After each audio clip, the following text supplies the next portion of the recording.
ये आप देख रहे हैं सीधी तस्वीरें गुजरात में गांधीनगर से, जहां भूपेंद्र पटेल गुजरात के सीएम पद की शपथ लेते हुए। रजनीकांत पटेल ईश्वर ने नामे सोगंद लऊं छूं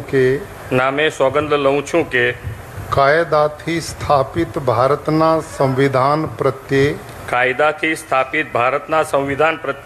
હું સાચી શ્રદ્ધા અને નિષ્ઠા ધરાવીશ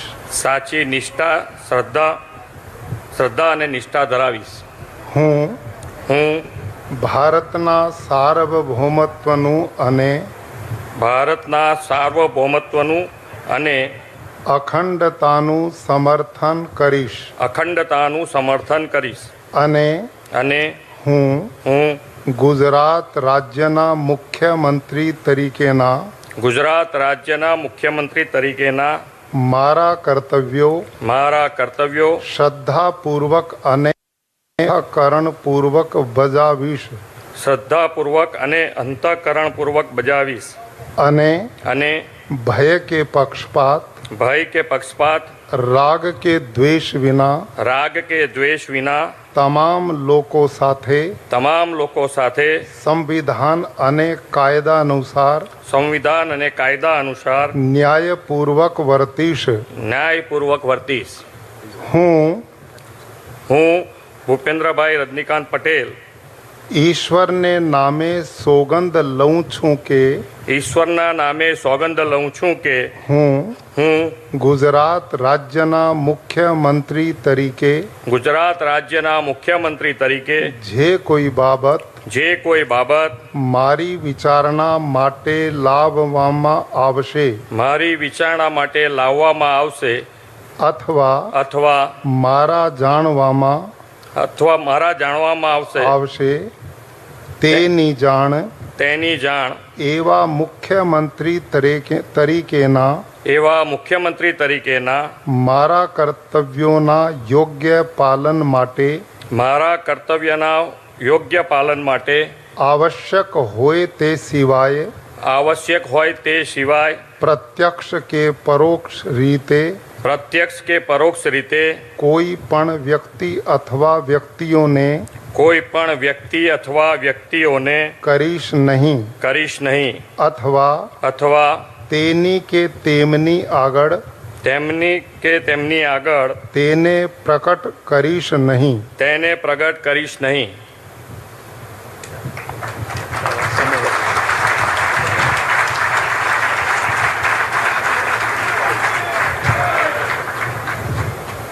पहली बार विधायक, पाटीदार नेता और अब गुजरात के 17वें मुख्यमंत्री भूपेंद्र भाई पटेल। आपसे थोड़ी देर पहले अभी आपने देखा सीधी तस्वीरें गांधीनगर से, जहां उन्होंने शपथ ली गुजरात के 17वें मुख्यमंत्री के तौर पर। गृहमंत्री, केंद्रीय गृहमंत्री अमित शाह वहां मौजूद।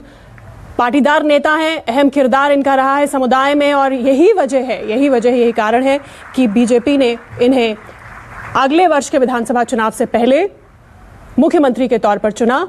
हालांकि एक सरप्राइज नाम था, किसी ने सोचा भी नहीं था कि भूपेंद्र पटेल यहाँ के मुख्यमंत्री चुने जाएंगे, लेकिन हमेशा की तरह सरप्राइज फैक्टर बीजेपी देती आई है। हमेशा लास्ट मिनट ही कोई नया नाम आता है, और इस मामले में भी यही हुआ। हमारे साथ भूपेंद्र, हमारे संवाददाता गांधीनगर से जुड़ गए हैं, सीधे मौजूद हैं यहाँ पर इस वक्त। भूपेंद्र, हमने देखा अभी भूपेंद्र पटेल ने 17वें मुख्यमंत्री के तौर पर शपथ ली। कैबिनेट को लेकर किस तरह की चर्चा है? माना जा रहा है कि युवा कैबिनेट होगी, उसमें भी बदलाव हो सकते हैं। क्योंकि जिस तरह से भूपेंद्र पटेल खुद एक युवा है, 55 साल के हैं, मुख्यमंत्री युवा हैं, तो जाहिर सी बात है उनकी कैबिनेट भी युवा होगी। इस तरह का संदेश भी एक युवा मुख्यमंत्री चुनकर देने की कोशिश की गई है। फिलहाल माना जा रहा है कि जो वरिष्ठ नेता है, खास करके 5 या 6 नाम सामने आ रहे हैं, जिसमें भूपेंद्र भाई चुड़ासमा है, वासण भाई आहिर है, रुहावरी बहन है। इस तरह के 3-4 नाम हैं जो काफी ज्यादा एज फैक्टर उन पे लागू हो रहा है। उनकी विदाई हो सकती है और उनकी जगह पर कुछ नए युवा चेहरे जो है वो देखने को मिल सकते हैं।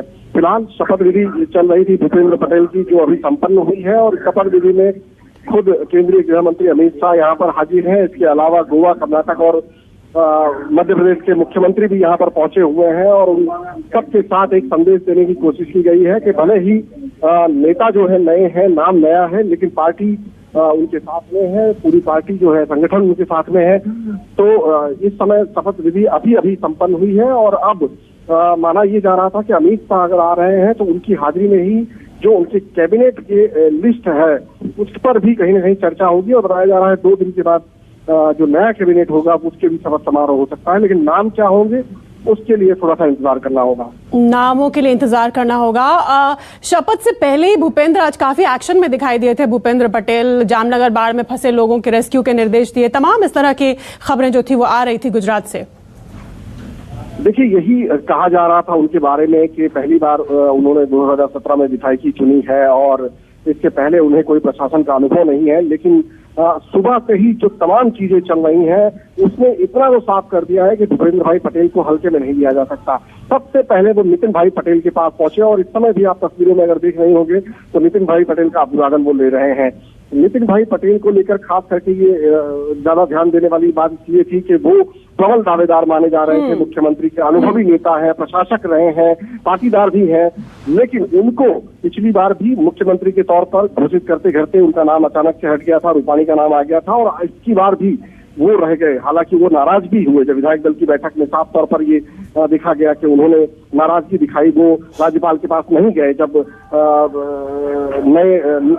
नवनियुक्त जो मनोनीत मुख्यमंत्री भूपेंद्र पटेल अपना आवेदन देने गए तब वो साथ में नहीं थे, वो महसाणा चले गए।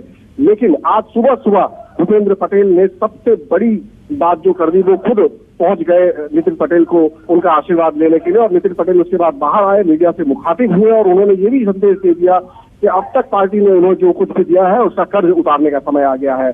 और उसके बाद वो एक एक करके CR पाटिल, पूर्व मुख्यमंत्री विजय रूपाणी, अमित शाह से उनके आने के बाद में उनकी मुलाकात हुई ही है, तो वो लगातार एक्शन में दिखाई दिया। और जैसे ही उन्हें पता चला कि जामनगर में बाढ़ के हालात है, कुछ गांवों से संपर्क टूटा है, उन्होंने तुरंत वहां पर लोगों को एयरलिफ्ट की भी जरूरत पड़े तो उसके भी आदेश दे दिए। तो ये जो कहा जा रहा था कि एकदम नया चेहरा है, बिन अनुभवी चेहरा है, उस पर कहीं ना कहीं ये दिखाई दे रहा है कि वो पूरी तरह से एक्शन में है और कोई उनको हल्के में लेने की गलती ना करे। बिल्कुल ना करे। और अगले साल के विधानसभा चुनाव से पहले 2 स्पष्ट संदेश बीजेपी ने, एक तो पाटीदार समुदाय को साध लिया सीधे सीधे, 1/3 से ज्यादा विधायक भी पाटीदार हैं, 70 से ज्यादा सीटों पर उनका प्रभाव है। पिछले विधानसभा चुनाव में पाटीदारों की नाराजगी काफी महंगी पड़ी थी, तो एक तरह से पाटीदारों को साधा। और दूसरा, युवा को तरजीह देने की बात जो लगातार बीजेपी और मोदी सरकार करती है, उस पर भी एक बार फिर से उन्होंने मुहर लगाई। जी बिल्कुल, संदेश तो यही जा रहा है, सीधा सीधा मुख्यमंत्री जिस तरह से चुने गए हैं और पाटीदारों को लेकर काफी समय से मांग रही है। पिछली बार का जो उनका अनुभव रहा है चुनाव का और नगर निगम के जो चुनाव थे उसमें जिस तरह से आप पार्टी को सपोर्ट करके पाटीदारों ने सूरत में कई सीटें दिलवाई, तो ये संदेश साफ था कि अगर पाटीदारों की अनदेखी की गई तो आने वाले चुनाव में उसका नतीजा भुगतना पड़ सकता है। और सीधे मैं बताऊं कि 80 ऐसी सीटें हैं जिसमें पाटीदार प्रभुत्व रखते हैं, 50 पर तो बिल्कुल उन्हीं के वोट है और 30 सीटें ऐसी हैं जिस पर वो निर्णायक भूमिका में रहते हैं।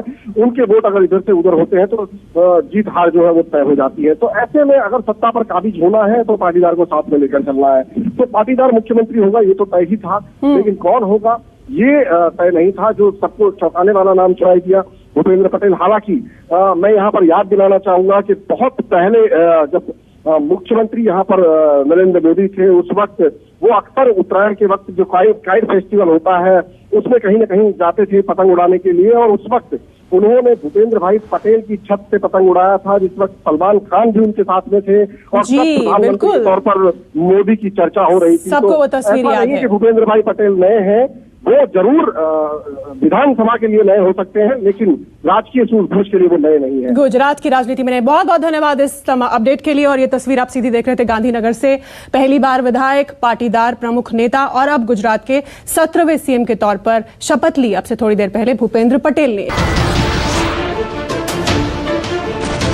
नमस्कार, मैं हूं मानक गुप्ता।